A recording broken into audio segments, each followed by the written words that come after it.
የህግ ነገር በዚህ ፕሮግራም በአገራችን አነጋጋሪ የሆኑ ጉዳዮች በህግ እንዴት እንደሚታዩ ማብራሪያ ይሰጥበታል።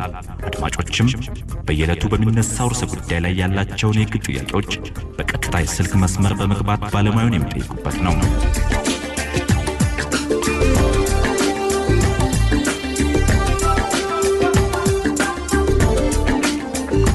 የህግ ነገር የህግ ነገር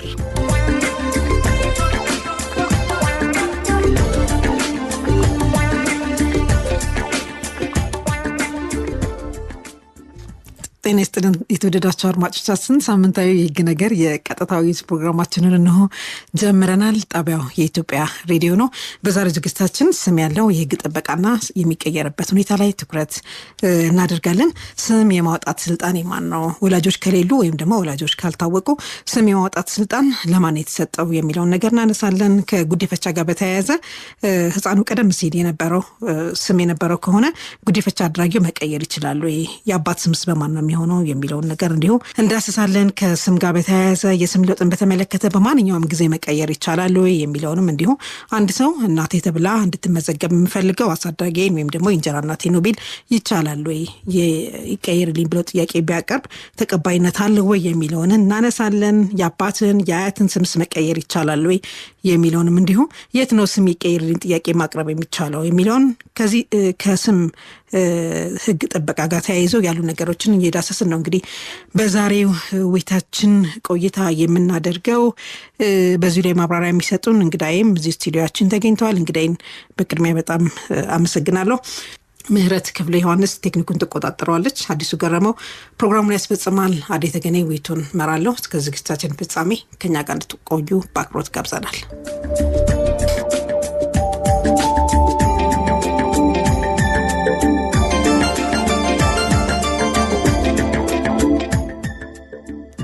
ቀደም ሲል እንዳልኩት እንግዲህ አድማጮቻችን ስም ያለው የህግ ጥበቃና የሚቀየርበት ሁኔታ ላይ ነው ትኩረታችን። አቶ ፈይሳ ሹርኬ በፍትህ ሚኒስቴር ከፍተኛ አቃቤ ህግ ማብራሪያ የሚሰጡን እዚህ ስቱዲዮአችን የተገኙ እንግዳችን ናቸው። አቶ ፈይሳ ስቱዲዮአችን ስለተገኙልን በጣም እናመሰግናለሁ። እኔም ከልብ አመሰግናለሁ ስለመጣችሁ።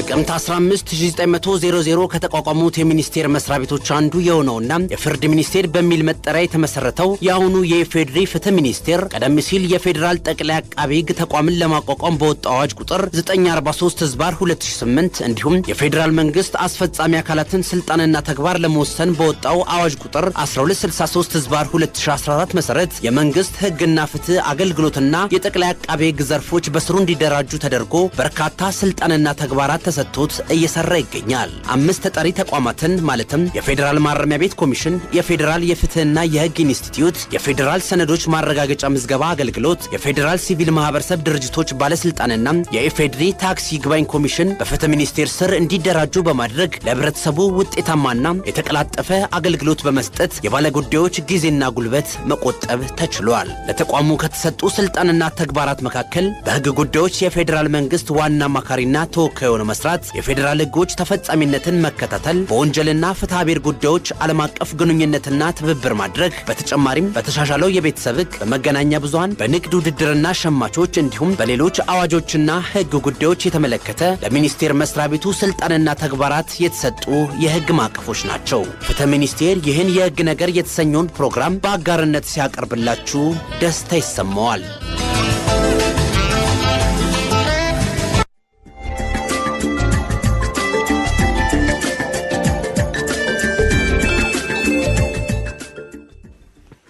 ተመልሰናል። የፍትህ ሚኒስቴርን በድጋሚ በጣም እናመሰግናለን። አሁን በቀጥታ ወደ ውይይታችን ነው የምንገባው። አቶ ፈይሳ እንግዲህ ስለ ስም ያለው የህግ ጥበቃና ስም ስለሚቀየርበት ሁኔታ ነው የዛሬ ትኩረታችን። ወደ ዝርዝር ጉዳይ ከመግባታችን በፊት እስኪ እንደው ስለ ስም መብት ህጉ ምን ይላል ከህገ መንግስታችን ጀምረን ሌሎችንም ህጎች ብናጣቅስ። አመሰግናለሁ። እንግዲህ የስም መብት የስም አወጣጥና ህጋዊ ጥበቃ በ1952 የወጣ የፍትሐ ብሔር ህጋችን ላይ ተደንግጎ እናገኛለን።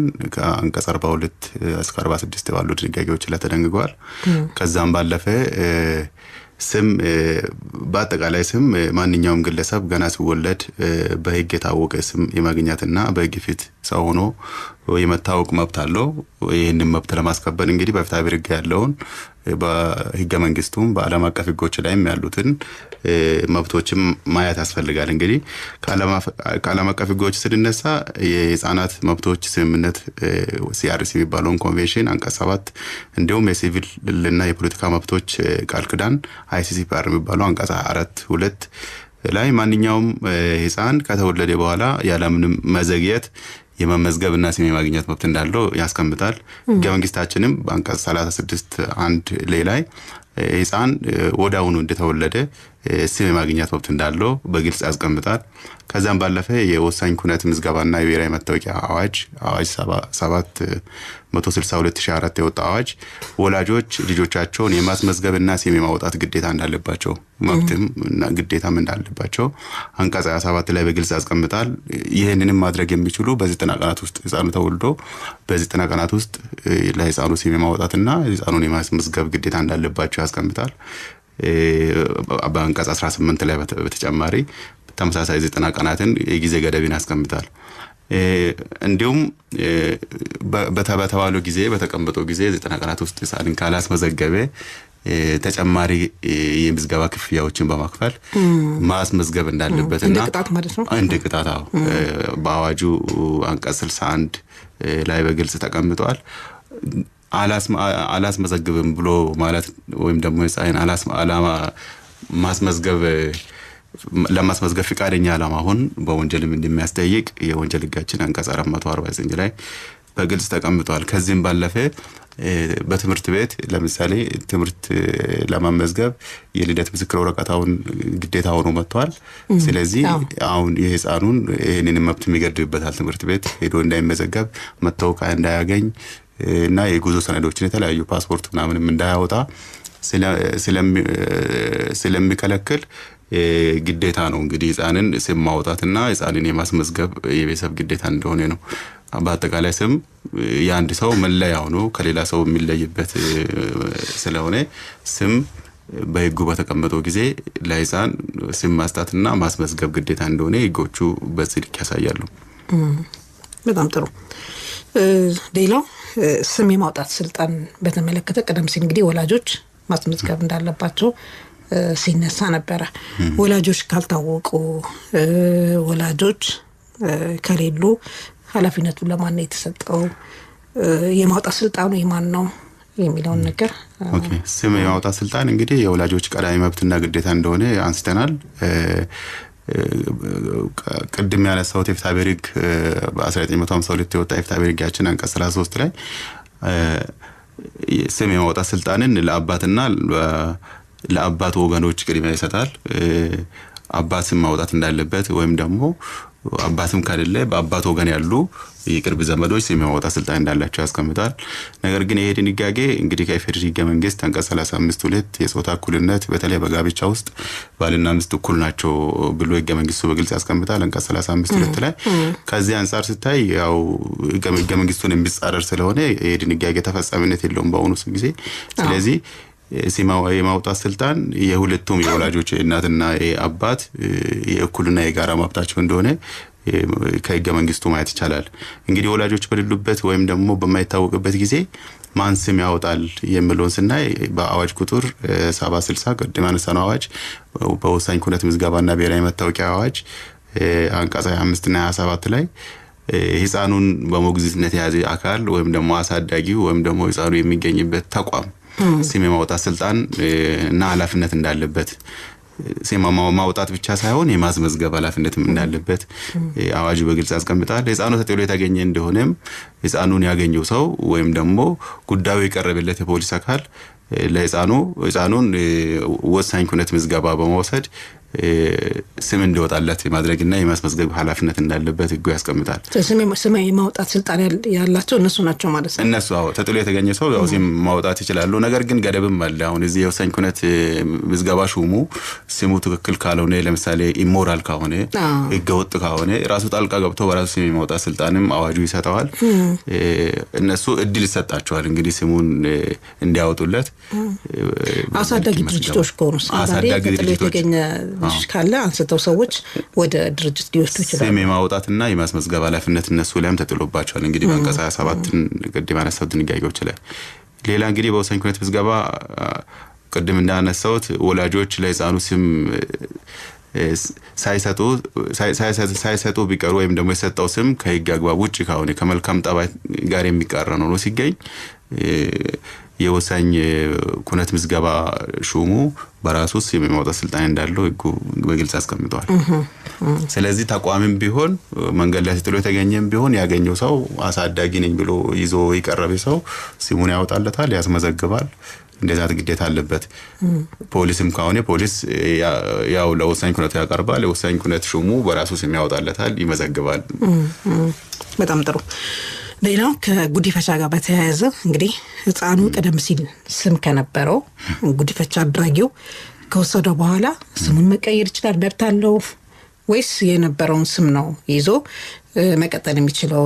ከአባት ስም ጋር በተያያዘስ የጉዲፈቻ አድራጊው ስም ነው የአባት ስም የሆነው ወይስ የልጁ ቀደም ሲል የወላጅ አባቱ ነው ስም ይዞ መቀጠል የሚችለው?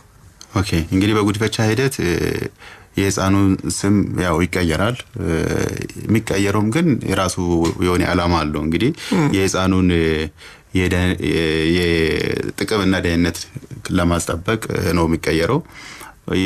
የህፃኑ ስም ይቀየር የአባቱም ስም ይቀየራል ይላል። እንግዲህ ከአዲሱ ቤተሰብ ጋር ተቀላቅሎ ምክንያቱም ከጉዲፈቻ አድራጊው ወይ ደግሞ ከአሳዳጊው ልጆች ጋር ባዮሎጂካል ልጆች ጋር እኩል መብት ስላለው በውርስም በተለያየ እንትን እኩል መብት ስለሚኖረው ከሱ ጋር ስምም ይቀየራልና እንደ አዲስ ይመዘገባል ይላል። እንግዲህ እኮ ስለዚህ አባት የሚሆነው የጉዲፈቻ አድራጊው አባት ይሆናል። ባልና ሚስት ከሆኑ ግን ያው እናትም ትሆናለች እሷ አባትም እናትም ሆኖ ይመዘገባል። ያ ደግሞ ምንድነው የህፃኑን መብት ለማስጠበቅ ነው። እንግዲህ ያው ከሌሎች ልጆችን ቢኖራቸው የራሳቸው የወለዱ ልጆች ቢኖራቸው ከነሱ ጋር በህግ ፊት እኩል መብት ይኖራቸዋል። እንግዲህ በውርስም በተለያዩ እንትኖች ያንን ጥቅም ለማስጠበቅ ያው እንደ አዲስ እንዲወጣለትና የጉዲፈቻ አድራጊው የመጀመሪያ ስም የአባት ስም ሆኖ እንዲመዘገብ ህጉ ያስቀምጣል። ይሄም በወሳኝ ኩነት ምዝገባ አዋጅ አንቀጽ 55 እና 57 ላይ በፍርድ ቤት ጉዲፈቻ ውሳኔ መሰረት የህፃኑ የግል ስም እንደሚቀየርና ይህ የለውጥ ውሳኔም በክብር መዝገብ ሹሙ አማካኝነት በመዝገቡ ላይ እንዲሰፍር እንደሚደረግ ህጉ ያስቀምጣል። ሌላ ደግሞ የአባትና የአያት ስምን በተመለከተ አንቀጽ 4 እና 27 ላይ በዚህ በወሳኝ ኩነት ምዝገባና ብሔራዊ መታወቂያ አዋጅ ላይ ያሳዳጊው ስም የአባት ስም ሆኖ እንደሚመዘገብና እንደ አዲስ የልደት ምስክር ወረቀት እንደሚዘጋጅለትና እንደሚወጣለት ህጉ ያስቀምጣል ማለት ነው። ጥሩ፣ በጣም ጥሩ። አድማጮቻችን የህግ ነገር የቀጥታዊ ፕሮግራማችን ነው ያደመጣችሁ የምትገኙት። ከኢትዮጵያ ሬዲዮ ስም ያለው የህግ ጥበቃና ስለሚቀየርበት ሁኔታ ነው የዛሬው ትኩረታችን። አቶ ፈይሳ ሹርኬ በፍትህ ሚኒስቴር ከፍተኛ አቃቤ ህግ ማብራሪያ እየሰጡን የሚገኙት እንግዳችን ናቸው። ባላለው ከአርሲ ዞን ሱዴ ወረዳ ነው። በቃሉ ሰላም ነው? ደህና እግዚአብሔር ይመስገን። እንደምን ናችሁ? አለን ይመስገን። እሺ። እና በመጀመሪያ አንቺንም እንግዳውንም አመሰግናለሁ። እና በስም ሁኔታ ላይ የምጠይቀው ጥያቄ ማለት ነው አሁን አንድ ልጅ በልጅነቱ የልደት ስሙ ይወጣል በእንትን ማለት ነው በመንግስት በቀበሌ በእንትን ስም በሚሰው ይመዘገባል። ከዛ ደግሞ ያ ልጅ ካደገ በኋላ ይሄ ስም አይመለከተኝም ወይንም የባህሌን የወገን የሃይማኖቴን አይጠቅስም ብሎ የመለወጥ የማስለወጥ መብት አለው ወይ? ያንን ደግሞ መወሰን የሚችለው የሚሆን ስለሆነ በስንት አመት ሊሆን ይችላል ለማለት ፈልጌ ነው። መረጃችሁን እየተከታተልኩ ነው። በዚሁ ቀጥሉበት። እሺ፣ በጣም እናመሰግናለን። እሺ፣ ጥሩ ጥያቄ ነው። ሌላ አድማጭ ካለ አሁንም እናስተናግዳለን። ስም ያለው የህግ ጥበቃና ስለሚቀየርበት ሁኔታ ነው ትኩረታችን። አሎ፣ ጤና ይስጥልኝ። አጥይ ጤና ይስጥልን። እንዴት አደራችሁ? አለን ይመስገን። ወንድም ተካ ነኝ ካምቡ። ወንድም ተካ ሰላም ነው? እንዴት ነሽ? አለን። እሺ በቅድሚያ ስለምትሰጪው ማህበራዊ አገልግሎት ከፍተኛ አክብሮትና አድናቆት አለኝ። እናመሰግናለን። እንግዲህ ስምን የራስ ስምና የአባት ስም ያው መለያ ነው፣ መታወቂያ ነው። እንደገና ደግሞ በውርስ ላይ ተጽዕኖ የሚያደርግ ይመስለኛል በኋላ እና ይህ በዚህ እንዳለ ቅድም ባለሙያዎች ሲናገሩ ጉዲፈቻ በስርዓት ፕሮሰስ ተደርጎ በጉዲፈቻ የተላለፈ ልጅ ያው በአዲሱ ቤተሰቦች ጋር ስሙም ተስተካክሎ ባለመብት እንደሚሆን በውርስም በምንም በሁሉም ልክ እንደ ባዮሎጂካል ልጆች እኩል መብት እንዳለው ገልጸውልናል።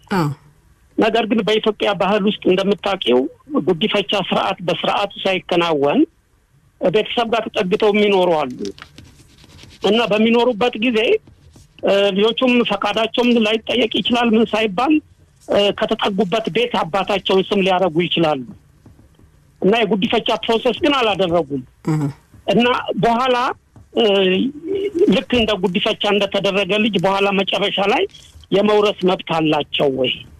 ስማቸው በእርግጥ የሚጠራው በአዲሱ ቤተሰብ ነው ያው ፕሮሰስ ባይደረግም የጉዲፈቻ እና እኩል መብት አላቸው ወይ? በሂደትስ ደግሞ አይ ድሮ ኦሪጂናል የአባታችን ስም ሌላ ነው፣ አሁን ግን ያው በጊዜ ብዛት አባታችን ይሯል፣ ነገር ግን ወደ ድሮ እንመለስ ብለው እናስቀይር ቢሉ ይችላሉ ወይ የሚሉትን እነዚህ ሁለት ነገሮች በደንብ ጽንሰ ሐሳባቸውን በደንብ እንዲገልጹልን ነው። አመሰግናለሁ። እሺ እና ግልጽ ነው አቶ ፈይሳ። እሺ እናመሰግናለን በጣም ወንድምተካ። እሺ ሌላ አድማጭ አለን አሁንም። ሄሎ አለን እንዴት ከረማችሁ? እንዴት ሰነበታችሁ?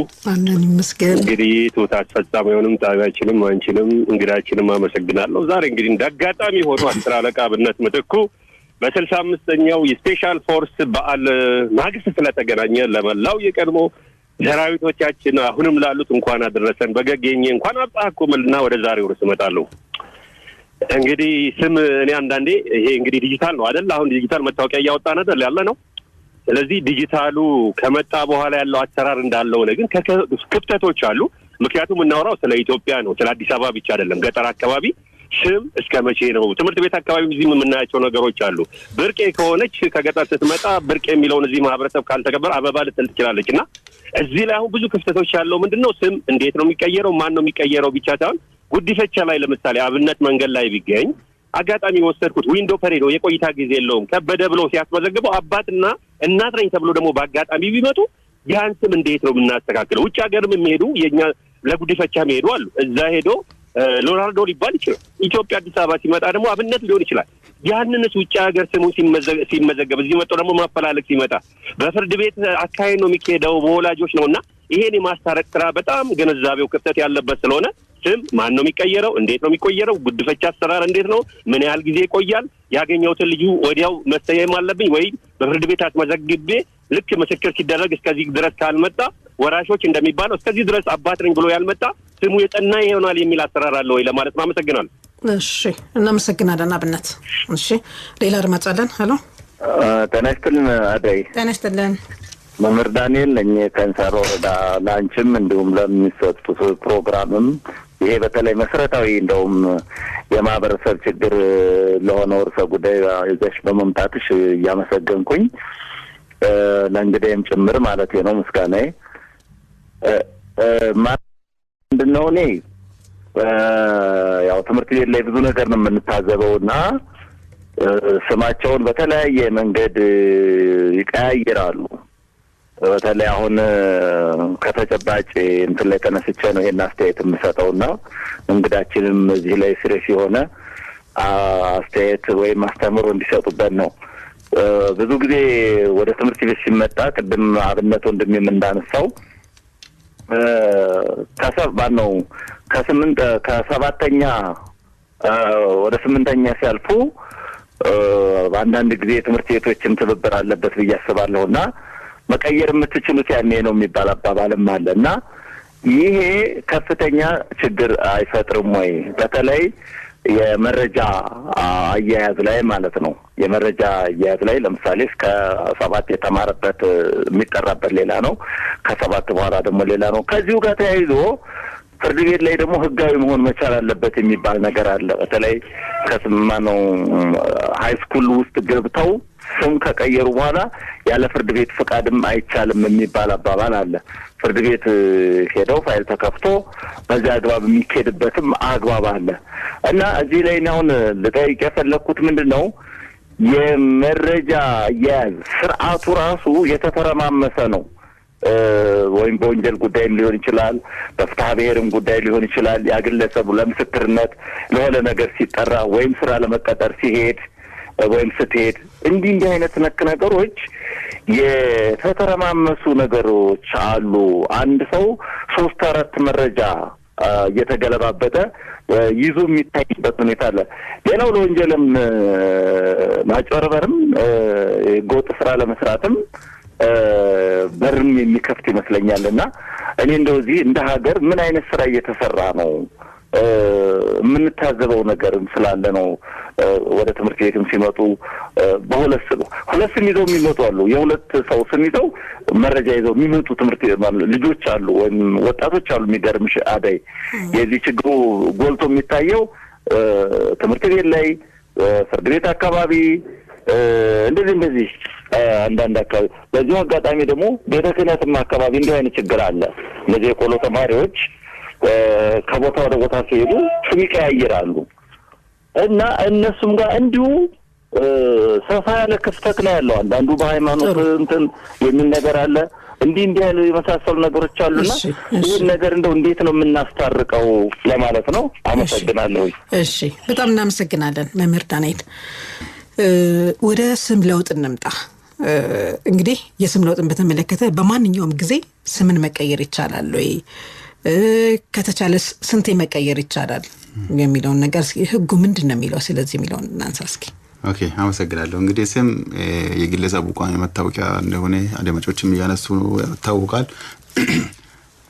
በማውኑም ለውጥ የሚደረገው በዘፈቀደ ሳይሆን በፍርድ ቤት ማመልከቻ በማቅረብ በፍርድ ቤት ውሳኔ ብቻ መሆን እንዳለበት ህጉ በግልጽ ያስቀምጣል በፍርድ ቤትም ስም የሚቀየረው እንግዲህ በቂና አሳማኝ ምክንያት ሲቀርብ እንደሆነ ብሔራዊ የወሳኝ ኩነት ምዝገባና ብሔራዊ መታወቂያ አዋጅ 760/2004 አንቀጽ 55 ላይ እንዲሁም የፍትሐ ብሔር ህግ አንቀጽ 42 እና 43 ላይ የፍትሐ ብሔር በ1952 የወጣ የፍትሐ ብሔር ህጋችን ላይ በግልጽ ያስቀምጣል እንግዲህ በቂ ምክንያት በቂና አሳማኝ ምክንያት ስኖር ነው እንግዲህ ሲመቃየር የሚቻለው በቂና አሳማኝ ምክንያት ምንድናቸው ብለን ስንል ከሃይማኖት ጋር የተገናኘ ሊሆን ይችላል ሰው ሃይማኖቱን ሲቀይር ስምም ቢቀየራል ቤዚካሊ ከባህሉ ጋር ከማንነቱ ጋር ከክብሩ ጋር ክብሩን የማይመጥን ሲን ከሆነ ስሙን መቀየር ይቻላልና ከዛ ውጪ እነዚህ በቂ ምክንያት በሌሉበት ሁኔታ ስም መቀየር እንደማይቻል ህጉ በግልጽ ያስቀምጣል ስለዚህ እንግዲህ በማንኛውም ጊዜ ስንት ጊዜ ሰው አንድ ሰው ስም መቀየር ይችላል የሚለውን እንግዲህ በቂ ምክንያት መስፈርት ስለተቀመጠ ህጉ 2 ጊዜ 3 ጊዜ 4 ጊዜ ብሎ ያስቀመጠ ነገር የለም ሆኖም ግን በቂና አሳማኝ ምክንያት ሲኖር አንድ ሰው ስም መቀየር የሚችል መሆኑን ህጉ ስለሚያስቀምጥ እና ስም መቀየር ደግሞ ብዙ ቀውሶችን ያስከትላል እንግዲህ ማህበራዊ ህጋዊ ግንኙነቶች ላይ ብዙ ለውጥ ያመጣል እንግዲህ ከዛ ጋር ተያይዘው እንዲሁ በዘፈቀደ በማንኛውም ጊዜ በተደጋጋሚ የሚደረግ ነገር እንዳልሆነ ያው ከአጠቃላይ ከድንጋጌው ማየት ይቻላል ስለዚህ አንድ ጊዜ 2 ጊዜ 3 ጊዜ ተብሎ የተቀመጠ ነገር ባይኖርም በቂና አሳማኝ ምክንያት ያለው ሰው በማንኛውም ጊዜ መጠየቅ ይችላል ግን በተደጋጋሚ ስም መቀየር ደግሞ የሚያስከትለው ቀውስም ብዙ ስለሆነ በርካታ ስለሆነ ህጋዊና ማህበራዊ ግንኙነቶች ላይ የሚፈጥረው ነገር ሰፊ ስለሆነ ፍርድ ቤቶች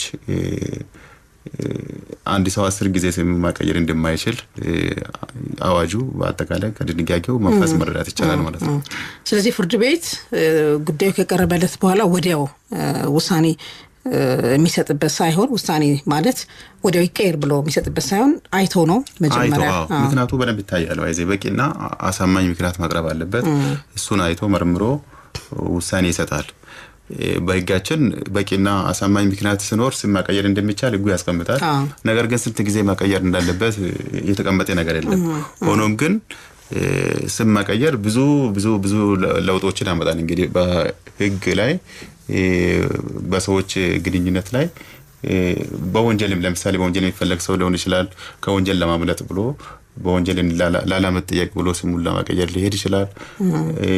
ሌላ ደግሞ የፍትሐ ብሔር ተጠያቂነቶችን ለማምለጥ ሊታሰብ ይችላል። ስለዚህ ብዙ ነገሮች መታየት አለባቸውና በማንኛውም ጊዜ 10 ጊዜ ሰው ፍርድ ቤት ሄዶ ስም መቀየር ይችላል ማለት አይደለም። ሌላው አሁን ቀደም ሲል ፍርድ ቤቱ እንግዲህ ከቀረበለት በኋላ ስሙ ከተቀየረ ከዚህ በፊት የነበሩት ያ ሰው ከዚህ በፊት የነበሩት ግንኙነቶች አሉ፣ ዶክመንቶች፣ ፋይሎች ይኖራሉ። እንግዲህ እነዛ ፋይሎች ደግሞ በትንሹ ብናይ የትምህርት ማስረጃ ይኖራል። የኤሌመንተሪ ከታች ጀምሮ እስከ ዩኒቨርሲቲ ተማረም ሊሆን ይችላል። እስከዛም ሌሎችም ደግሞ ቀበሌ ላይ ያሉ ዶክመንቶች ሊሆኑ ይችላሉ። ሌሎችም ፋይሎች ሊኖሩ ይችላሉ። እነዚህ ነገሮች እነሱም አብረው ነው የሚቀየሩት ወይስ የፍርድ ቤቱን ውሳኔ ይዞ ሄዶ ነው በእነዚህ ተቋማት ከእንደገና ይህን ሁሉ ፕሮሰስ የሚያልፈው? እንዴት ነው? ኦኬ እንግዲህ ስም ከተቀየረ በኋላ ኖርማሊ ከትምህርት ማስረጃ ጋር ባለው የፍርድ ቤት ውሳኔ ያያዛል። ሌላ ግን ስሙ በፍርድ ቤት ውሳኔ ብቻ አይቀየርም። በዚህ በወሳኝ ኩነትና ብሔራዊ መታወቂያ አዋጅ አንቀጽ 55(2) ላይ በተቀመጠው አግባብ ሰው ሄዶ ወሳኝ ኩነት ሄዶ የፍርድ ቤቱ ውሳኔ ይዞ ሄዶ ማስረጃ እዛ መመዝገብ አለበት እንደ አዲስ አዲሱ ስም እንደ አዲስ ይመዘገባል። ወሳኝ ኩነት ሲኬድ ደግሞ የፍርድ ቤቱን ውሳኔ ይጠይቃል። የፍርድ ቤቱ ውሳኔ ይጠይቃል። ወሳኝ ኩነትን በራሱ መቀየር አይችልም። የፍርድ ቤቱ ውሳኔ መስረት አድርጎ ነው የሚቀይረው። ስለዚህ ያ ወሳኝ ኩነት ሄዶ ካልተመዘገበ አሁንም ስሙ በፍርድ ቤት ውሳኔ ብቻ ስላለ አስገዳጅነት አይኖርም ማለት ነው። ሌሎች ተቋማት አሁን ቀደም ሲል እንዳልኩት የትምህርት ማስረጃ ሊኖር ይችላል፣ ሌላም የመንጃ ፈቃድ ሊኖር ይችላል፣ ሌላም ኖርማሊ ግለሰቡ የፍርድ ቤቱን ውሳኔ ይዞ ሄዶ ማስቀየር ይችላል። ካልሆነም ግን ከስሙ ጋር ሰነዶቹን አያይዞ የፍርድ ቤቱን ውሳኔ አያይዞ ማቅረብ ይቻላል። በጣም ጥሩ። ሌላው ከእናትን በተመለከተ አሁን አንድ ሰው አሳዳጊ ሊኖረው ይችላል፣ እንጀራ እናት ሊኖረው ይችላል፣ ወላጅ እናት ሊኖር ይችላል። አሁን የምኖረው ለምሳሌ ከእንጀራ እናቴ ጋር ነው ወይም ደግሞ ከአሳዳጊ ጋር ነው። ስለዚህ እናቴ ብላ እንድትመዘገብ የምፈልገው ይችኛዋ ናት ቢል ይችላል ወይ? ህጉ ይፈቅድለታል ወይ? ኦኬ እንግዲህ የኢትዮጵያን ህግ ስርዓቱን ስናይ የኢትዮጵያ ህግ ስርዓት የወሳኝ ኩነት ምዝገባ የሚከናወነው ባዮሎጂካዊ የዘር ሐረግን ተከትሎ ነው። አባት ባዮሎጂካል እናት ባሉበት ወይ ጉድፈቻ እስካልተፈጸመ ድረስ ከነሱ ውጪ ሌላ ሰው ስለፈለገ ብቻ እከሌ እናቴ ትሁን አሳዳጊ ስለሆነች እሷ ትመዝገብ ብሎ ማለት አይችልም። እንደዛ ማለት አይችልም፣ ህጉ አይፈቅድም። በዚህ በጉድፈቻ ላይም ቅድም በጥያቄ ሲነሳ ነበር። ጉድፈቻ የሚፈጸምበት ስርዓት አለው በፍርድ ቤት በፍትሐ ብሔር በቤተሰብ ህግ። ያ ጉድፈቻ በህጋዊ መንገድ ከተፈጸመ በኋላ ጉድፈቻ መስረት አድርጎ የጉድፈቻ ውሳኔ ከፍርድ ቤት ይዞ በማቅረብ ስሙ ይቀየራል። እንግዲህ ቅድም እንዳነሳ ነው የልጁም የህፃኑ ስም ይቀየራል። የአሳዳጊው ስም ደግሞ የአባት ስም ሆኖ ይመዘገባል። የእናት ስም በዛ ልክ ይቀየራል። ከዛ ውጪ እነሱ ባሉበት ጉድፈቻ ባልተፈጸመበት ሁኔታ እንዲሁ አንድ ሰው ስለፈለገ ብቻ አሳዳጊ ናት ብሎ ስለፈለገ ብቻ እናቱን ትቶ ወላጅ እናቱን ትቶ ሌላ ሰው እንዲመዘገብ ማድረግ አይችልም። እንግዲህ አዋጅ የወሳኝ ኩነት ምዝገባ አዋጅ አንቀጽ 24ንም ማየት እንችላለን። በልደት ምዝገባ ወቅት እናት ተብሎ በክብር መዝገቡ ላይ እንዲሰፍር የሚደረገው የህፃኑ የወላጅ እናት ወይም ባዮሎጂካል ማዝራ እንደሆነች ነው እንግዲህ ህጉ የሚያስቀምጠው። አንዳንድ ጊዜ አንዳንድ ሰዎች ምን ይገጥማቸዋል? ምናልባት ከወላጅ እናታቸው የሚፈልጉትን እንክብካቤ ላይ ያገኙ ይችላሉ። አሳዳጊ የሚያሳደጓቸው ሰዎች ደግሞ በጣም ከፍተኛ እንክብካቤ ሊያደርጉላቸው እንደ እናት ሆነው አንድ እናት ማድረግ ያለባትን ነገር በሙሉ ሊያደርጉ ይችላሉ። ከዚህ ከፍቅራቸው የተነሳ ከመውደዳቸው የተነሳ በቃ እናቴ እንድትባይ የምፈልገው አንቺን ነው፣ ስለዚህ የእናቴ ስም ተብሎ ይመዝገብልኝ የሚል አይነት ጥያቄ ሊያነሱ ይችላሉ። እና እሱ ነገር ይሄ መብታቸው ይከበርላቸዋል ወይ ያስተናግዳቸዋል ወይ የሚለውን ነገር ቀደም ሲል ያነሳው ጥያቄ አለ። እሱ ላይ ለማጠናከር ፈልጌ ይችላል አይቻልም ነው የርሶንትን። ግን በእንደዚህ አይነት ሁኔታ ውስጥ ያለ ሰው እንዲህ አይነት ጥያቄ ቢያቀርብ ተቀባይነት ምንም ክፍት አላደረገም ወይ ህጉ የሚለው ነው። አድማጭ መስመር ላይ እንቀበልና ሄሎ እሺ ተቋርጧል። ቀደም ሲል ከጉድፈቻ ጋርም ሲያያይዙልኝ ነበር። እሺ እንግዲህ እዚህ ላይ ህጉ የሚያስቀምጠው ጉድፈቻን ነው። አሁን ኢንፎርማሊ ሰው አሳዳጊ ሊሆን ይችላል። በህግ ግን ጉድፈቻ ተብሎ እስካልተመዘገበ የፍርድ ቤት ውሳኔ እስካላረፈበት አንድ ሰው ስም ማቀየር አይችልም ነው ኖርማሊ። ይሄ በይዜ በጉድፈቻ አድራጊው ስም እንዲመዘገብ የተባለበትን ዓላማ ቅድም አንስተናል። ከጉድፈቻው አድራጊው ወይም ደግሞ ከአሳዳጊው ባዮሎጂካል ልጆች ጋር እኩል መብት እንዲኖራቸው እሱም ከነሱ ጋር እንዲቀላቀል ለማድረግ ለማስቻል ነው። ከአዲሱ ቤተሰብ ጋር እንዲቀላቀል ለማስቻል ነው እንግዲህ እንደዛ የሚደረገውና ይሄ አሳዳጊ ስለሆነች ብቻ ኢንፎርማሊ በሷ ስም ይመዝገብልኝ ብሎ ማለት ኖርማሊ በህግ የተፈቀደ አይደለም። እንደዛ ማድረግ የሚቻለው ግን ጉድፈቻውን ተፈራርሞ ጉድፈቻ ከተፈራረመ በኋላ እንደዛ ማድረግ ይቻላል። እናቴ ናት ብሎ ማስመዝገብ ይቻላል። ከዛ ውጪ ባዮሎጂካል ማዘር እያለች እናት እያለች አባት እያለ ሌላ ሰው ከጉድፈቻ ውጪ አባትም እናትም ሆኖ መመዝገብ አይችልም። እንደውም ከተመዘገበ ራሱ በዚህ ሐሰተኛ መረጃ መስጠት በወሳኝ ኩነት ምዝገባ ላይ ሐሰተኛ ማስረጃ መስጠት በወንጀልም እንደሚያስጠይቅ 449 ላይ ወንጀል ህጋችን ላይ በግልጽ ተቀምጧል። ስለዚህ እንደዛ መመዝገብ ከፈለገች ለምሳሌ አሳዳጊዋ ሄዳ በጉድፈቻ መውሰድ ትችላለች። ህጋዊ ስርዓትን ተከትሎ በጉድፈቻ ከወሰደች በኋላ በራሷ ስም ይመዘገባል። ያኔ ቤተሰብ ምን ጥቅም አለው? አሁንሽ ኢንፎርማሊ እሷ እናቴ ሆና ትመዝገብ አለች ጉድፈቻ ሳይኖር። ጉድፈቻ ከሌለ እኮ እናት ተብላ ብቻ ነው የምትመዘገበው እንጂ ምን ጥቅም ያገኛለች? ወራሽ ሊሆን አይችልም አይደል? በህግ ጥበቃ የሚደረግለት ሌሎች መብቶች አይኖረው። ስለዚህ ወይ ጉድፈቻ መፈጸም አለበት። ጉድፈቻ እስካልተፈጸመ ድረስ ግን ቀድሞ የትክክለኛ ወላጅ እናቱንና አባቱን ማቀየር አይቻልም። በጣም ጥሩ። ሌላው የአባትን ስም የአያትን ስም በተመለከተስ እንዴት ነው ህግ ያስቀመጠው? መቀየር ይቻላል ወይ? ከተቻለስ በምን ምክንያት ነው? እንዴት ነው መቀየር የሚቻለው? ተቋሙ ካለስ እንዴት ነው የሚሆነው? ኦኬ እንግዲህ የአባትና የአያት ስም ቤዚካሊ የአያት ስም በፍትሐ ብሔር ህጋችን ላይ 1952 የወጣ የፍትሐ ብሔር ህጋችን ላይ የአያት ስም ይባል የለም። የመጀመሪያ ስም የቤት ዘመድ ስም ብሎ ያስቀምጣል፣ በጋራ የሚሰየም ስም። በእኛ ሀገር ግን ያ አሰራር ተቀባይነት የለውም። ከኢትዮጵያ ባህልና አሰራር ውጪ ከህግም በአዲሱ የወሳኝ ኩነት እና ብሔራዊ መታወቂያ አዋጅ ላይ የተቀመጠውም የግለሰቡ ስም የአባት ስም የአያት ስም ተብሎ እየተዘረዘረ ስለሚሄድ ከዛ ውጪ በፍትሐ ብሔር ህጉ ላይ ባለው ሁኔታ አይሆንም። የአባትን ስም በተመለከተ አለ እንግዲህ በፍትሐ ብሔር ህጉ ላይ የአባት ስም መቀየር ይቻላል አይቻልም ብሎ የሚያስቀምጠው ነገር የለም። ፍትሐ ብሔር ህጉ ዝም ነው የሚለው። እንግዲህ አይቻልም ብሎም ያስቀምጠው ነገር የለም። ይቻላል ብሎ የግል ስም መቀየር ይቻላል ብሎ ያስቀምጣል ፍትሐ ብሔር ህጉ አንቀጽ 42 እና 43 ላይ። የአባትን ስም በተመለከተ ግን መቀየር ይቻላልም አይልም አይቻልምም አይልም። ነገር ግን ይቻላል አጠቃላይ ከድንጋጌው መንፈስ የምናየው እንግዲህ አንዳንድ ጊዜ የአባትነት ክርክር ይኖራል። የፓተርኒቲ ክሌም በዲኤንኤ ምርመራ ተደርጎ አባት ካልሆነ ያኔ ትክክለኛ አባቱ በታወቀ ጊዜ ስም መቀየሩ ግዴታ ነው። እንግዲህ በቂና አሳማኝ ምክንያት ሲኖር በአንቀጽ 42 እና 43 እንዲሁም በወሳኝ ኩነት ምዝገባ አዋጅ አንቀጽ 55 በቂና አሳማኝ ምክንያት ሲኖር ስም መቀየር ይቻላል ብሎ ይላል። እንግዲህ የአባትም የአያትም ስም በተለይም በዚህ በአባትነት ክርክር ተደርጎ ያ ማስረጃ ካቀረበ ፍርድ ቤት ይሄንን አልቀበልም ፍትሐ ብሔር ህጉ ወይም ብሎ ነገር የለም ብሎ መተው የሚችል አይመስልኝም። እንግዲህ ስለዚህ መቀየር ይቻላል። የአባት ስም ከተቀየረው በዚህ የአያት ስም ይቀየራል። ወይም ደግሞ የአያቱ ስም ሌላ የጉድፈቻ ከሆነ የሚቀየርበት አግባቦች አሉ። ቅድም በጥያቄ የተነሳ ነበር። እንግዲህ በጉድፈቻ የተሰየመ ስም ለምሳሌ ጉድፈቻው ቀሪ ሲሆን ምን ይሆናል? ወደ ቀድሞ ስም የሚመለስበት አግባብ አለ ወይ ብሎም እየጠየቁ ነበርና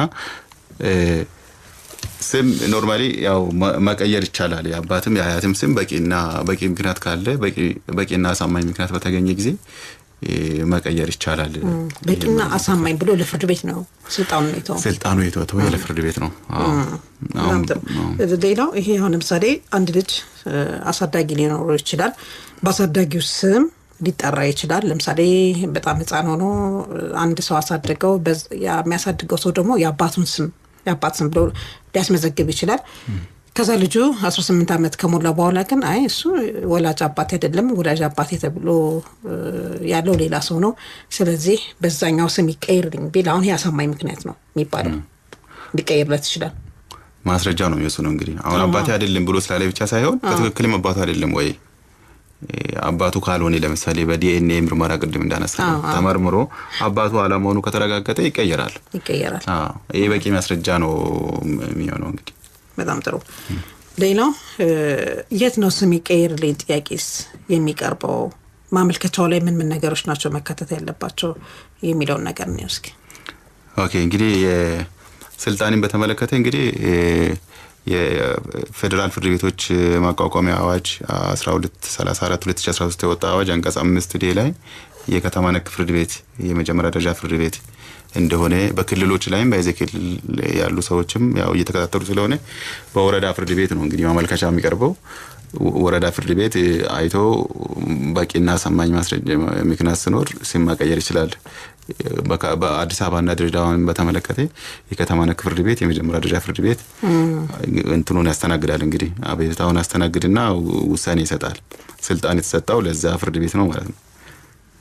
ማመልከቻው ማካተት አለበት እንግዲህ ያው የግለሰቡን ሙሉ ስም፣ አድራሻውን፣ እድሜውን እና አዲሱን ስምና ስሙን የሚቀይርበትን ምክንያት በቂና ሰማኝ ብለን ያስቀመጥነው እና ማስረጃዎች ካሉ ለምሳሌ የዲኤንኤ ምርመራ ቅድም የአባትን ስም ካሁን የመቀየር የፈለገው ማስረጃዎቹ የሰው ምስክርም ተያይዞ ማቅረብ እንዳለበት በተለይም የወሳኝ ኩነት ምዝገባ አዋጅ 762 2004 አንቀጽ 55 ላይ በግልጽ ያስቀምጣል።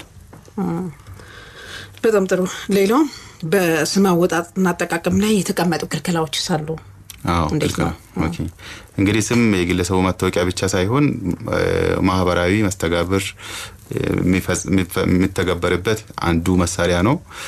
በህግ የተከለከሉና ተግባራቶች አሉ። እንግዲህ በፍትሐ ብሔር ህግ አንቀጽ 36 ላይ አንድ ቤተሰብ የአባት የእናት እና የወንድም እህቱን ስም ለአንድ ሰው መስጠት እንደማይቻል ተመሳሳይ ስም መስጠት እንደማይቻል። ምክንያቱም ለምሳሌ የልጆች ስም ተመሳሳይ ከሆነ የአባት የአያት ተመሳሳይ ስለሆነ ልጆቹን ለማለየትም አስቸጋሪ ስለሚሆን እንደዛ አይነት ስም መስጠት እንደማይቻል የልጆቹን ብቻ ሳይሆን ተመሳሳይ ማድረግ የማይቻለው ከእናት ጋር ለምሳሌ የልጆችን ተመሳሳይ ማድረግ ከአባት ጋር ልጆች ተመሳሳይ ማድረግ እንደማይቻል ግን የማይቻለው ያው እነዛ ሰዎች በህይወት እስካሉ ድረስ ነው። ለምሳሌ እህት ወንድሞቹ በህይወት ያሉ ከሆነ አይቻልም።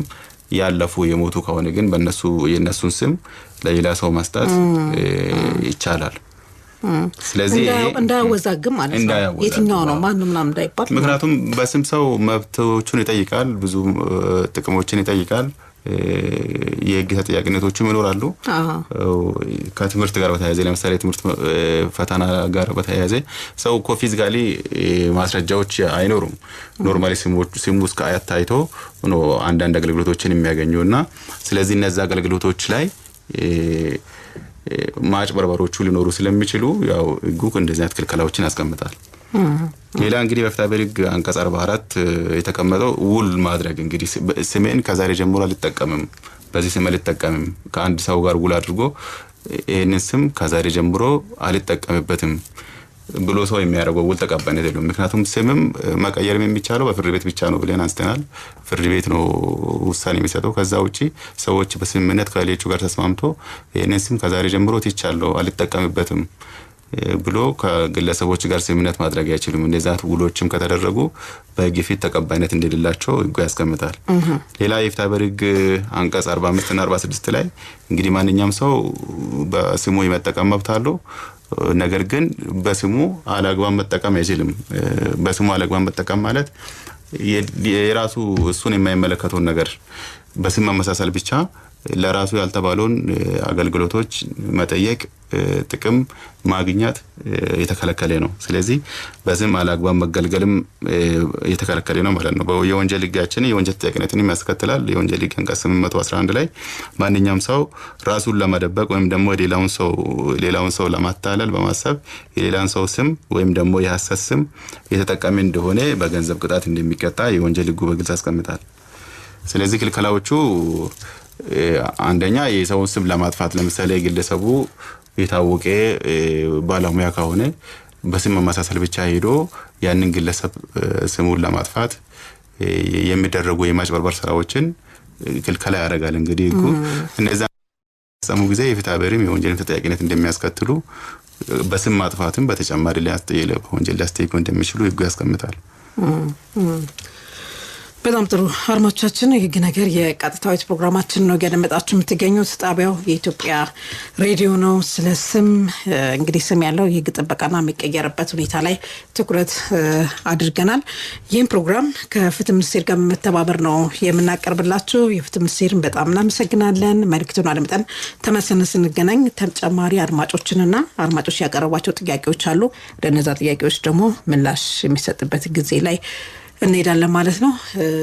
አሁን ወደ መልእክቱ ከመሄዳችን በፊት አድማጭ አለ መሰለኝ። አድማጭን እንቀበል። እሺ ሄሎ ሄሎ ጤና ይስጥልን። ሄሎ አዲዬ። ሄሎ ሰላም ነው? አለን ይመስገን። ጥያቄ ለማቅረብ ነበረ። እሺ የማይቀርበው ጥያቄ ምን መሰለሽ? አሁን ልጅ ሁልጊዜ በአባቱ ስም ነው የሚጠራው፣ በእናቱ ስም አይጠራም። በእናቱ ስም የሚጠራ ልጅ እኔ መቼም እስካሁን ድረስ አልሰማሁም። አባት ስም ነው፣ ዞሮ ዞሮ በአባት ስም ነው። ሴትም በአባት ስም ነው። ወደ አባት ብቻ ነው የሚሄደው። ስለዚህ እንዴት ነው በእናት ስም ለመጥራት የሚቻለው ለማለት ፈልጌ ነው። እሺ ሌላ ጥያቄ አሉት? በእናት በአባት ልጅ በአባት መቼም በአባት ነው የሚጠራው። ዞሮ ዞሮ በአባት ነው። የእናት ስም አይነሳም። ይሄ ነገር በምንድን ነው ምክንያቱ የእናት ስም ሊጠራ የሚችለው ለማለት ፈልጌ ነው። እሺ እናመሰግናለን። እሺ እናመሰግናለን አሪዬ። እሺ ሌላ አንድ አድማጭ እንቀበል። ሄሎ አቤት። ሄሎ ጤና ይስጥልን። አብሮ ይስጥልን። እሺ እንተዋወቅና ወደ ሀሳቡ እንግባ። መምህር ምትኩ እባላለሁ ከዲላ። እሺ መምህር ምትኩ፣ ያነሳችሁትን ሀሳብ በደንብ እየሰማሁኝ ነበርና ለምሳሌ እኔ የሚጠራው በአያቴ ስም ነው የሚጠራው። አሁን በዶክመንት ሁሉም ነገር ያለው በአያቴ ስም ነው። እሺ ያሳደገኝም ጭምር አያቴ ስለሆነ እኔ እናት አባቶቼም እነሱ አላሳደጉኝም። ያሳደገ አያቶቼ ስለሆኑ እነሱ ጋር ነው ያደግኩትና አሁን የሚጠራ በእነሱ ስም ነው። አሁን አባትና እናት ተነስቶ የግድ በእኛ ስም መጠራት አለበት ይሄ ልጅ ብሎ መከራከር ይችላል ወይ? እሺ ያቄ ነው እንግዲህ መጠየቅ እነሱ የኔ ልጅ ነውና በእኔ ስም መጠራት አለበት ብሎ መከራከር መብት አላቸው ወይ የሚለው ጥያቄ ደልኝ። እሺ ጥያቄ ነው ሰጥተም ፈይሳ ተጨማሪ ጥያቄ ነው ለአድማጫችን። እሺ እናመሰግናለን መምህር ምትኩ። እሺ አሁን ወደ መልእክቱ እንሂድና ተመልሰን ስንገናኝ ሌሎች ጥያቄዎችን ምናይ ይሆናል።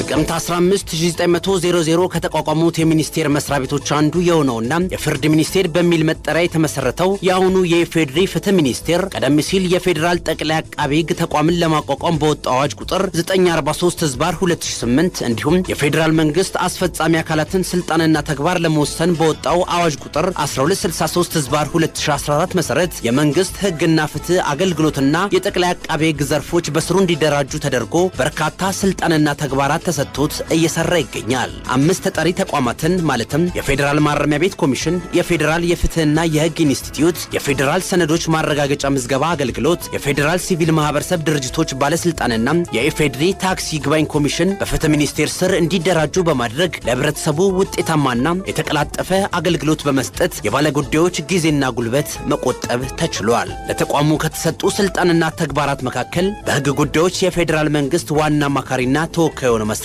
የፌዴራል ህጎች ተፈጻሚነትን መከታተል፣ በወንጀልና ፍትሐ ብሔር ጉዳዮች ዓለም አቀፍ ግንኙነትና ትብብር ማድረግ፣ በተጨማሪም በተሻሻለው የቤተሰብ ህግ፣ በመገናኛ ብዙሃን፣ በንግድ ውድድርና ሸማቾች እንዲሁም በሌሎች አዋጆችና ህግ ጉዳዮች የተመለከተ ለሚኒስቴር መስሪያ ቤቱ ስልጣንና ተግባራት የተሰጡ የህግ ማዕቀፎች ናቸው። ፍትህ ሚኒስቴር ይህን የህግ ነገር የተሰኘውን ፕሮግራም በአጋርነት ሲያቀርብላችሁ ደስታ ይሰማዋል።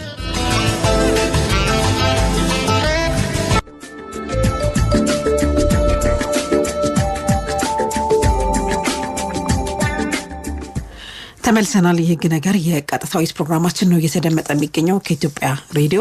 ስም ያለው የህግ ጥበቃና የሚቀየርበት ሁኔታ ላይ ነው ትኩረታችን። አቶ ፈይሳ ሾርኬ በፍትህ ሚኒስቴር ከፍተኛ አቃቢ ህግ ናቸው ማብራሪያ እየሰጡን የሚገኙት እንግዳችን። አሁን ወደ አድማጮች ጥያቄ እንሂድና አቶ ፈይሳ በቃሉን ያነሳልን በቃሉ ከአርሲ ያነሳልን ጥያቄ ነበር። በወሳኝ ኩነት ስሙ ከተመዘገበ በኋላ ልጁ መቀየር ይችላል ወይ? መቼ ነው መቀየር የሚችለው ያሉት ነገር አለ እንግዲህ አሳዳጊ ወይም ወላጅ ያወጡለት ስም አለ በወሳኝ ኩነት ተመዝግቧል ያ ስም ልጁ ደግሞ መቀየር ፈለገ እንበል መቼ ነው መቀየር የሚችለው ይችላል እሱ እንግዲህ ስም የሚቀየርበትን አግባብ አንስተናል የፍትሐ ብሔር ሕጉ አንቀጽ 42 እና 43 ላይ በቂና አሳማኝ ምክንያት ሲኖር አንድ ሰው ትክክለኛ ስሙን የተመዘገበውን ስሙን ማቀየር ይችላል እንግዲህ ስሙን ግን ለማቀየር የሚቀርበው ምክንያት ወሳኝ እንደሆነ ቅድም አንስተናል ማንንም ሰው በዚህ አግባብ ስሜን ማቀየር ፈልጋለሁ ብሎ በተለይ የግሉ ስም ላይ በዚህ ክልከላም ያን አይል አይደለም አሁን የአባትና የአያትን ስም ለማቀየር የትውልድ ሐረጉንም ብዙ ነገሮች ስለሚቀየሩ እዛ ላይ ጥብቅ የሆነ ጥንቃቄ ማድረግ ይጠበቅባቸዋል ፍርድ ቤቶች ቅድም እንዳነሳ ነው ለምሳሌ ከዲኤንኤ ምርመራ ጋር በተገናኘ በቂ በጣም ምንም ጥርጣሬ የማይፈጥር ማስረጃ እስካልቀረበ ድረስ የትውልድ ሐረጉንም ስለሚቀይር እዛ ላይ ጥንቃቄ ማድረግ አለበት የግል ስሙን ግን አንድ ሰው ምክንያት ኖሮ በቂ ምክንያት ኖሮ ማቀየር ይችላል እንግዲህ ማቀየር የሚችለው ቅድም እንዳነሳ ነው ከተማ ውስጥ ከሆነ አዲስ አበባ ከተማ አስተዳደርና ድሬዳዋ ከሆነ የአዲስ አበባ ከተማ አስተዳደር ፍርድ ቤት የመጀመሪያ ደረጃ ፍርድ ቤት ሄዶ ማቀየር ይችላል ክልል ላይ ከሆነ ግን ወረዳ ፍርድ ቤቶች ስልጣን አላቸውና እዛ ሄዶ ማመልከቻ ነው የሚያቀርበው ፔቲሽን ነው የሚቀርበው እንግዲህ የሚቀርብበትንም እንትን አይተናል ቅድም ዝርዝር ማስረጃዎችን ይዞ አቤቱታ ለፍርድ ቤት በማቅረብ ማቀየር ይቻላል ሌላው ወንድም ተካ ያነሳለን ጥያቄ አለ ጉዲፈቻ በአግባብ ሳይደረግ ቀርቶ ዝም ብሎ እንግዲህ አንዳንድ ሰዎች ተጠግተው ሊኖር ይችላሉ በተለይ አንዳንድ ልጆች ተጠግተው ሊኖር ይችላሉ ተጠግተው ሲኖሩ ደግሞ በዛ ሰው ስም ሊጠሩ ይችላሉ በአባት ስም ሊጠሩ ይችላሉ ያኔ ከውርስ ጋር ተያይዞ ጥያቄ ቢቀርብ እንግዲህ አሁን ጉዲፈቻ አልተፈጸመም ጉዲፈቻ አልተፈጸመም ዝም ብለው ቤት ውስጥ ይኖራሉ ሲኖሩ ያ አብሯቸው የሚኖር ሰው እንደ አባት ሆኖ ስምን በሱ ስም እንዲጠሩ አድርጎ ያኖራቸው ነው ከውርስ ጋር ተያይዞ አሁን የሰው ህይወቱ ቢያልፍ ከውርስ ጋር ተያይዞ ጥያቄ ቢቀርብ ሌሎችም ሰዎች ቢኖሩ የሚመለከታቸው እንዴት ነው የሚስተናገዱት ይችላሉ የጉዲፈቻ እንትን ግን የለም በህጉ መሰረት አልተፈጸመም ነው ጥያቄው ይሄ የማስረጃ ጉዳይ ነው እንግዲህ ያው ጉዳይ እኛ ቶፒክም ያው የጉዲፈቻ ከስም ጋር ተያይዞ ነው እንጂ ዋና ቶፒካችን አይደለም ሆኖም ግን ጉዲፈቻ በስርዓት መፈጸም አለበት ጉዲፈቻ መፍትሄ የሚፈጥረው በውርስም በሌሎች ጉዳዮችም መብት ማፍጠር የሚችለው ህጋዊ የሆነ ጉዲፈቻ ስርዓት ተከናውኖ በተፈጸመ ጊዜ ነው ዝም ብሎ በአባትየው ስም መጠራታቸው በራሱ ያ ብዙም ጥቅም የለውም ኖርማሊ አሁን ያ የአባት ስም የሚቀየርበትም ምክንያት ብለን ቅድም አነሳ ነው በቂ ምክንያት ሊሆን ይችላል ኖርማሊ አሁን ይሄ የአባት ስም ትክክለኛ አባቱ አይደለም ጉዲፈቻም አልተደረገም ነገር ግን የተመዘገበው በዚህ ከሱ ጋር የሚኖረው እሱን የሚያሳድገው ሰው ጋር ነው ሶ ይሄንን ስም ለማቀየር ለልጁ ቀላል ነው የሚሆነው እንግዲህ አባቱን ስም ለማቀየር ትክክለኛ ባዮሎጂካል ስሙን እንትን ለማለት በዚህ አጋጣሚ ግን ለምሳሌ እነዚህ ተጠግተው የሚኖሩ ሰዎች አባታቸውን ባያውቁ ማን እንደሆነ ባያውቁ የሚያሳድጋቸው ሰው አባት መሆን ይችላል በአባት ስም የአባት ስም መስጠት ይችላል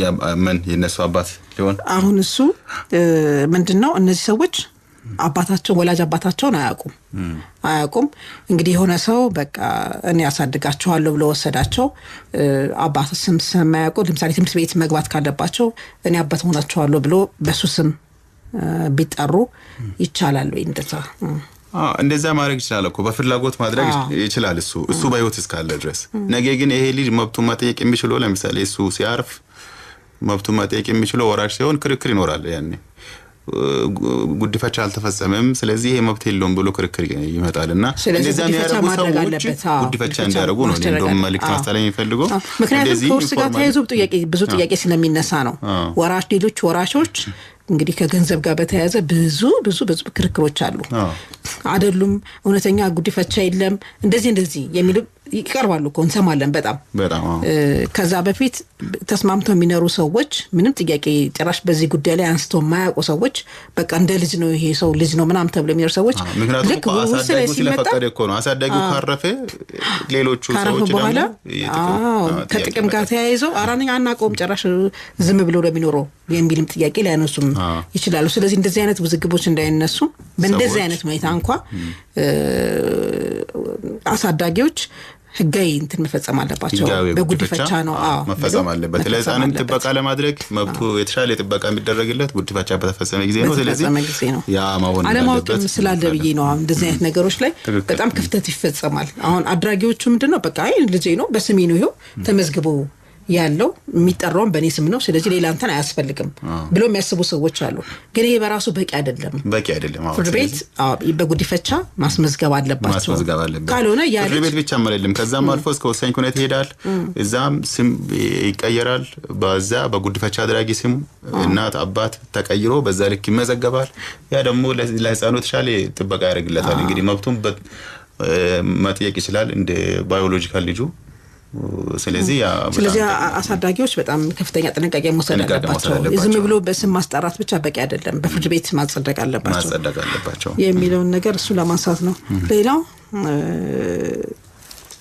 ያብነት ያብነት ጥያቄ ባንድም በተዘዋዋሪ እንዴት ነው የሚቀየረው አይነት ነገር ተመልሷል መምህር ዳንኤል ያነሱልን ጥያቄ አለ ትምህርት ቤት ይቀይራሉ ይሄ በጣም ከፍተኛ ችግር አይፈጥርም ወይ በተለይ ከመረጃ አያያዝ ጋር ተያይዞ ፍርድ ቤት ካልሆነ አይቻልም ይባላል ትምህርት ቤቶች በራሳቸውስ መቀየር ይችላሉ ወይ በተለይ ከ7 ወደ 8 ስም ማቀየራ ጊዜ አሁን ነው የሚባለው ቤዚካሊ አሁን እስካሁን ያለው ነገር ከዚህ በፊት ስም ስለማይመዘገብ አሁን አዋጁም አዲስ ነው የወጣ እንግዲህ የወሳኝ ኩነት ምዝገባና ብሔራዊ መታወቂያ አዋጅ 2004 ነው የወጣ አሁን ልደት ምዝገባዎች አሁን ግዴታ ሆነዋል ድሮ ያው ብዙም አልነበረም ከዛ ጋር ተያይዞ ሰው ስሙን ይቀይራል ስሙን የሚቀይረው ምንድነው 8ኛ ሲደርስ ከዛ በታች ያለው የትምህርት ማስረጃም ብዙም ማስፈልግም እንግዲህ 8ኛ ፈተና ይወስዳል ያ ማስረጃ እስከ መጨረሻ የህይወቱ ስራ እስከሚሰራ ድረስ የሚጠቀምበት ስለሚሆን ለዛ ነው ቀይሩ የሚባለውና ነገር ግን ያ ትክክል አይደለም አሁን ሰው ቤዚካሊ አሁን በተለይም የተመዘገበ ስም በወሳኝ ኩነት የተመዘገበ ስም በፍርድ ቤት ነው መቀየር አለበት ያ ብቻም ሳይሆን የተመዘገበ ብቻም ሳይሆን ሁሉም ስም በፍርድ ቤት ነው መቀየር አለበት ሰው በራሱ ሄዶ የቀየረው ስም መብት ሊፈጥር አይችልምና ስለዚህ ያ ትክክለኛ አሰራር አይደለም ኖርማሊ ሰው ፍርድ ቤቶች ስልጣን የላቸውም የመቀየር ፍርድ ቤቶች በራሳቸው ስልጣን የላቸውም የመቀየር ሰዎች በራሳቸው ስልጣን የላቸውም ሰዎች ግለሰቡ በራሴ የተነሰቼ እኔ ከዛሬ ጀምሮ ስሜ ሚስተር ኤክስ ነው ብዬ ማጥራት አልችልም ፍርድ ቤቶች ደግሞ ያን ተቀብለው ማስተናገድ አይችሉም ፍርድ ቤቶች ግን ለምንድን ነው ትምህርት ቤቶች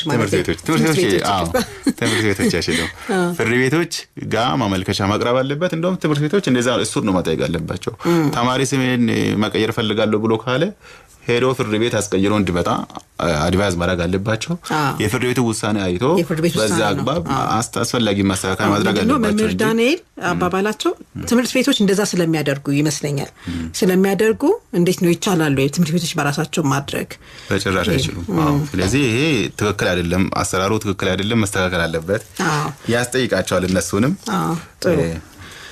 ሌላው ሰይድ ያነሱን ጥያቄ በራሱ ስም የሚቀይር አለ በሰፈር ውስጥ ማለት ነው ፍርድ ቤት ሳይሄዱ ምን ተጽዕኖ ይፈጥራል ያሉት ነገር አለ አንቀድም የተሰጠመላሽ ነው ግዴታ በፍርድ ቤት መጽደቅ አለበት የሚለው ነው መሐመድ ያነሳለን ጥያቄ አለ ስም መቀየር ስም ማውጣት የምትችለው እናት ናት ይሄ ክፋት የለውም እኩል መብት ቢኖራቸው እናትም አባትም እኩል መብት አላቸው ስም የማውጣት ግን ምንድነው ያ ሰው ስሙን ከቀየረ በኋላ አንድ ሰው ስም ከቀየረ በኋላ ሌላ ሰው ስም በዛኛው ስሙ ማለት ፍርድ ቤት ሳይሄድ ማለት ነው ፍርድ ቤት ሳይሄድ በራሱ ይቀይራል እንደ ባህል ነገር ነው እሳቸው እንግዲህ ሲነግሩ ነው የነበረው ይቀይራል በዛኛው ስም ከጠራው ግን ሌላ ችግር ነው የሚፈጠረው ያሉት ነገር አለና ይሄ እንዴት ታያል ከህግ አንፃር ኦኬ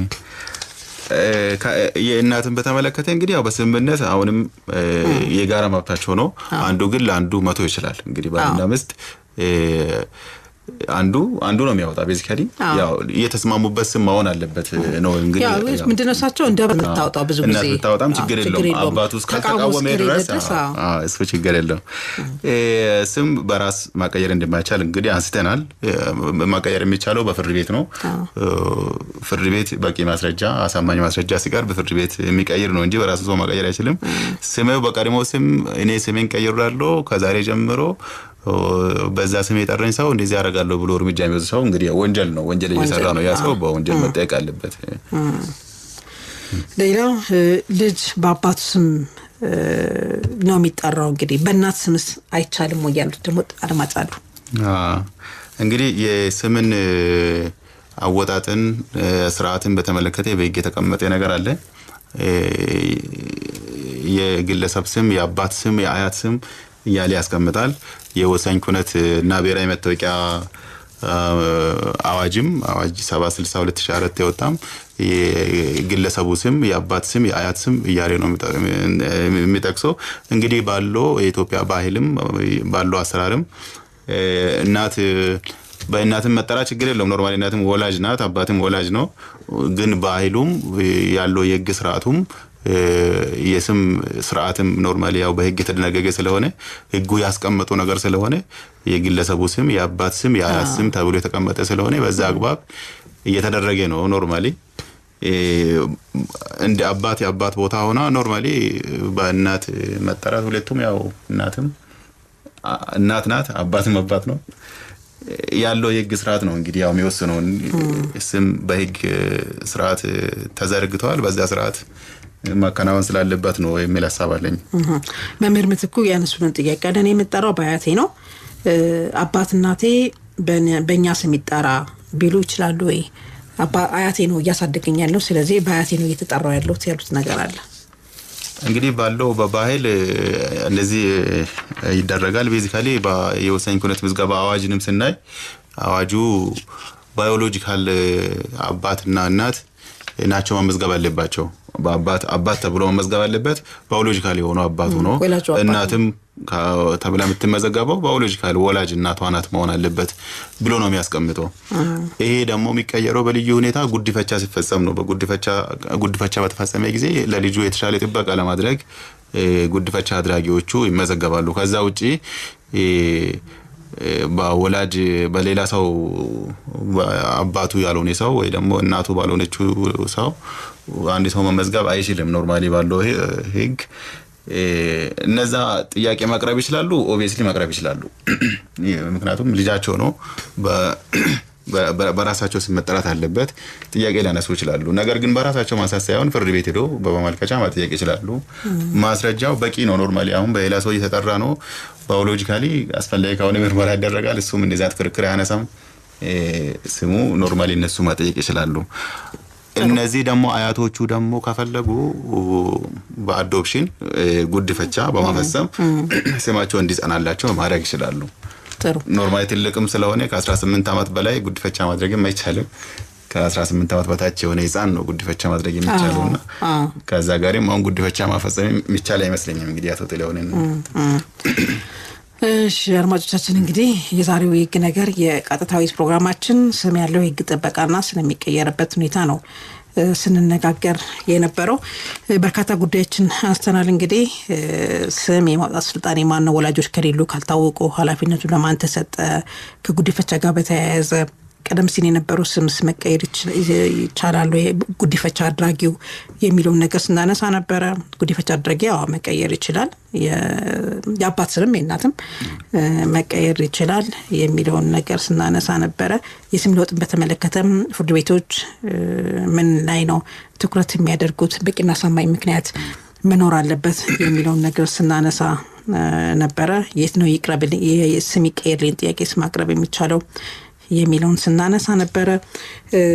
አድማጮችም እንግዲህ በርካታ ጥያቄዎችን አንስተዋል። እንደ መጨረሻ ግን ተደጋጋሚ ጥያቄ የተነሳ ነበረ። በራሳቸው ሰዎች መቀየር እንደሚችሉ አይነት ነገር ሰፈር ውስጥም በቃ ቀይሬያለሁ ብሎ በዛ ስም ሰው የመጥራት ነገር አለ።